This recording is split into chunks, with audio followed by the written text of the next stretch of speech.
The downturn is expected to get worse before the Bank of Canada's interest rate cuts has effect. What does this mean in English? Yeah, I think we're heading for a recession, right? So I've talked about this many times in this year. I said, if we get up to 3 rate cuts, I really think that we're cutting because our GDP is weak and we're trying to stimulate growth. And now that we're getting close to September, like 2-3 weeks away from the next Bank of Canada announcement, it basically seems like the entire world has shifted like, hey, we're in a recession, including the US right now, which kind of why I triggered this kind of video. And then when we look at Canada, there was like a basically 99% chance of a rate cut in September. So that'll be the third one this year. So what does this mean? I really think, like I've been saying for a long time, brace for a recession. So if this happens, what is this going to mean for the Toronto real estate market? And why am I coming to this conclusion? I'm going to show you all of this in this week's video. Now, if you're wondering how all this recession talk plays a role in kind of your real estate plans in the upcoming future, I've said this many times before. 60 to 90 days is generally dictated by how much inventory we have. And right now we have a lot of inventory. And then anything after 90 days to like say 6 months or so is dictated by sentiment, kind of shifts kind of where things are going to go, and people make plans for that, and that will be dictated by interest rates. So when you mix the two plus your unique situation, you kind of going to get lay of the land of what you should be doing with your real estate plans in the next 60 to 90 days. And you want to chat about that, you can book a call with me using a link that's on the screen right here. It's www.chatwithzen.com. Simply click on the date and a time that works best for you. And then when you see the prompt, fill in your name, email, mobile phone number, and the question you have for me, and then we'll chat then. Good day, Toronto. Welcome to another episode of Prime Properties TV. My name is Zhen, and we're enjoying the content I'm putting out there. Do me a favor and like and subscribe. So the article we'll be going over today is downturns expected to get worse before Bank of Canada rate cuts in. In short, they cut too late, right? So we're going to go through some of the things over here. Now, the economists are saying that we remain convinced that growth will soften in the provinces during the quarters ahead. So quarters, maybe the next two. So Q3, Q4. Sorry, well, actually, we're coming to Q4 right now because it's September, and then Q1 in 2025. So this brings us basically up to spring. And a fuller rebound will only come closer to 2025 once more cuts have been made, right? So this is kind of saying like, you know, in even this next little bit, interest rate cuts take 18 months roughly to get into the market. So the first interest rate hike was in March. So we're now kind of at that 18-month lag. We're almost like 2 years into this rate hiking cycle. And now that we're cutting, it's going to take another 18 months to kind of feel it. And that's kind of what they're saying right now. And I was even saying in the beginning, right? Like if we get 3 rate cuts, I think we're in a recession, and more things are pointing to its direction, right? Now, currently the Bank of Canada has cut 50 basis points, and they're expected to cut the next 4 meetings, bring the rate down to 3.5. So it started at 5. There's 2 cuts down to 4.5 right now. And here, I'll show you here. Right, so it's our 5, 2 cuts, we're down to here right now, and then they're expected to have another 4. Now, in this kind of implied policy path, that they're going to pause on the December rate cut, but I actually think they're probably going to maybe have one if things get really, really crappy, right? Because if you kind of look over here, this is all the Bank of Canada announcement dates mapped out for the rest of this year and all of 2025 as well, right? So if we were to cut a quarter basis point at each point, it'll bring us to 3.5 just right at the start of 2025.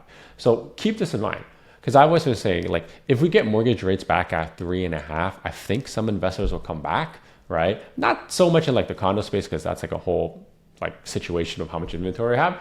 But I think at that point, the numbers make a little bit more sense. But again, like I've been saying for the last little bit, right? Like, we have to understand that everything's so volatile and things are constantly changing. So you can see here, this was like the last kind of announcement in July. We're just like end of, like maybe call it, end of August right now. And then kind of the rate prediction keeps changing and they keep getting worse and worse. Worse and worse in a sense like we're likely to get a recession and more rate cuts. So everything is very fluid right now. And I would not be surprised if something causes kind of like a big tipping point in terms of how the like mortgage rates look, and that could change the market. Because you have to remember, in March 2023, no one kind of saw like the Silicon Valley Bank coming down in the US and that dropped the fixed rates, and that made fixed rate mortgages really, really low. And then it spurred the market, right? Everyone thought it was a rebound from the 2022 crash. So we kind of had like a little mini thing happen in Japan recently, and that has also changed kind of the bond yields, right? So when you kind of look at where the fixed versus variable is, you can see the fixed is slowly coming back down, right? And the banks are slowly giving it back to kind of the consumers. And just, talking to a lot of clients who are asking me for kind of like a second opinion on what to do with like a renewal, or some of our clients who are buying, I can tell you very concretely, I have more than a handful of clients who have gotten 3-year rates in like the mid fours. Okay, so 3-year fixed in the mid fours. I've seen some people look at the variable right now and they've gone prime minus 1.5. Right? So prime minus 1.5 puts you kind of basically in the 5 rate. So like rates are below 5% right now. And this is for stuff that's like with 20% down. So like, uninsured stuff, not just high ratio CMHC, kind of like 5%, 10% down mortgages. So the rates are coming down. I just don't think the banks are advertising it right now.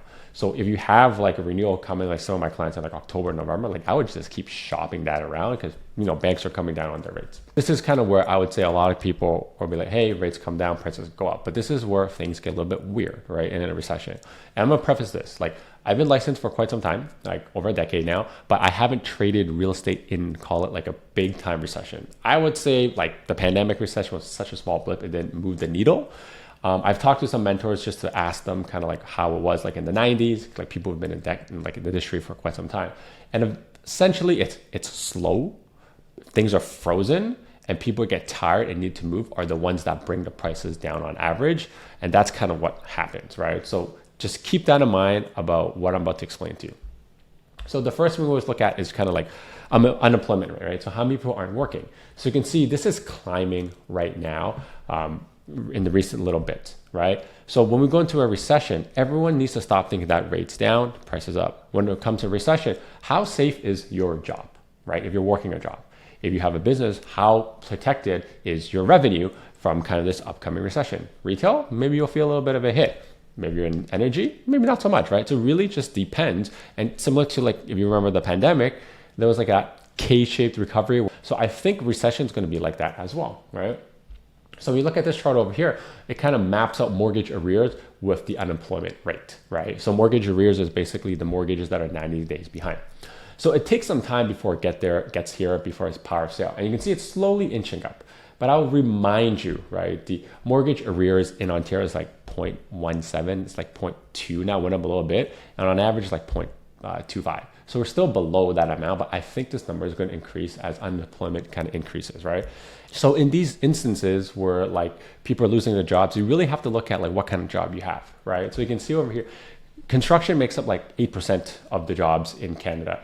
And as there are no kind of like homes being sold and no homes being built, and we're coming towards like finishing up some project, I can see that, people in the construction industry are going to need work. There's going to be a lot of people who are looking for work. And this whole idea that, we're short on kind of skilled laborers to build homes is going to be a moot point that we talked about, because if you don't have the financing or the economic situation, we'll call it interest rates or kind of sentiment where people are buying, nobody's developing and selling these homes, nobody's building these homes, right? So it's like a cascading effect.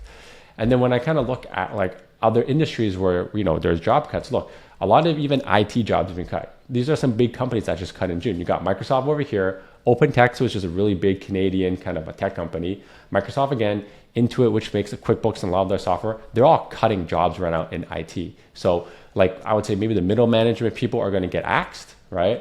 And then when we kind of look into July here, you can see, look, SAP is cutting, Intel's cutting, Dell's cutting, Cisco's cutting.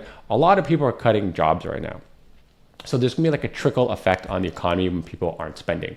And when people are losing jobs, they're not gonna be thinking about buying real estate, which is such a large purchase, whether that be for their own personal use or for investment. So this is what I'm saying. Just because rate cuts are coming, it doesn't mean prices come up. What I can say is that I do think there's going to be some opportunity where if you have a secure job, you can take advantage of lower rates and people who are hurting a little bit and be smart about it, right? But if you're kind of like on the fence and you're unsure about your job, and trust me, we've had some clients who tell us, hey, we're not sure if we're going to still have a job in the next little bit, and they stop their search.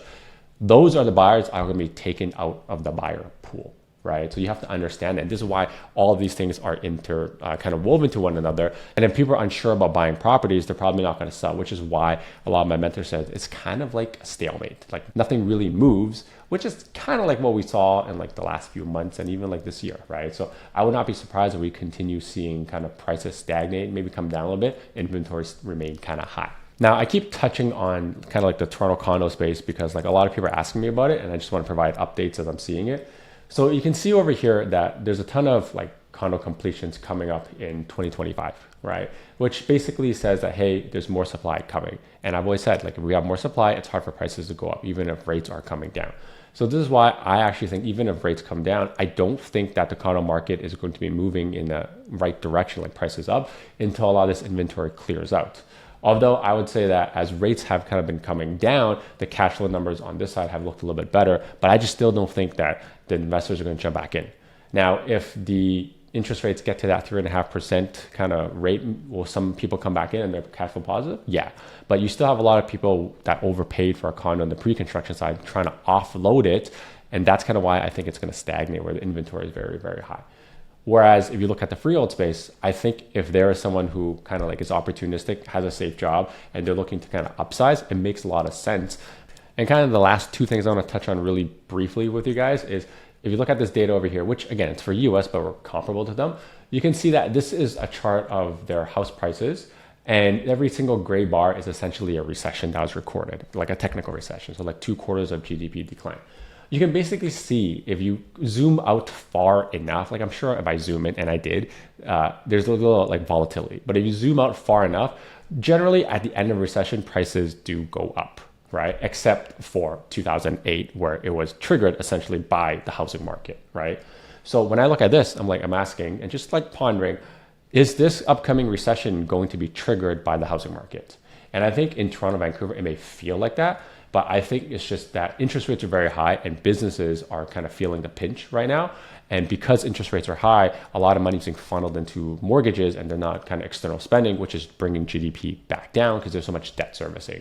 So is the Canadian recession that's going to happen going to be triggered by real estate? I don't think so. It could be something external or because the rates are high. So do I think at the end of this, maybe prices will jump up? Yeah, I actually do.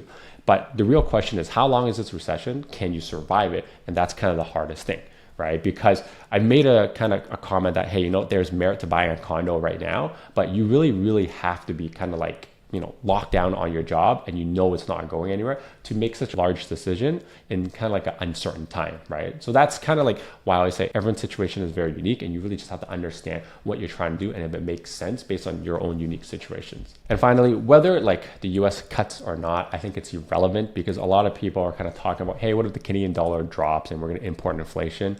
Well, if you look here in the history of all of this, like we've had a sub 70 cents dollar before against the US dollar, and it's not that bad. And I think Tiff Macklem, the governor of Bank of Canada, has already said they're going to sacrifice the currency to kind of bring everything in.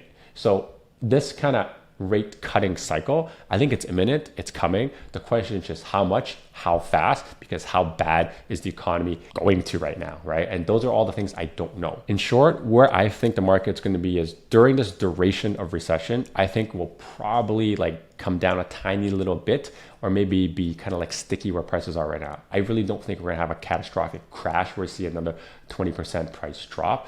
The real question really is, when the rates come down, the holding power for a lot of people who haven't lost their jobs in a recession is going to get better. So that's why they're not going to move. But then there are obviously going to be outliers where someone lost their job and they can't hold on to property. They have to fire sell that thing and it'll bring their prices down. And that's kind of why like those outliers will bring kind of the comparables down in that area or in that building because inventory still remains high. And that's kind of why I think we may trade sideways during like the length of this recession. But once we get out of it, I think we'll be okay because this recession doesn't look like something triggered by the housing market currently right now. So that's kind of my stance. After hearing what my hypothesis of like where the market's going to go, if you want to chat about your unique situation about the housing market for the next 60, 90 days, you could book a call with me using the link that's right here. It's www.chatwithzhen.com. Hopefully this kind of, brain download or brain dump from kind of like my thinking helps you in kind of your decision making right now because things are kind of turbulent right now, but I can tell you like with a pretty kind of like strong conviction, I think the fall market's going to be pretty stagnant. It'll be busy, but it'll be kind of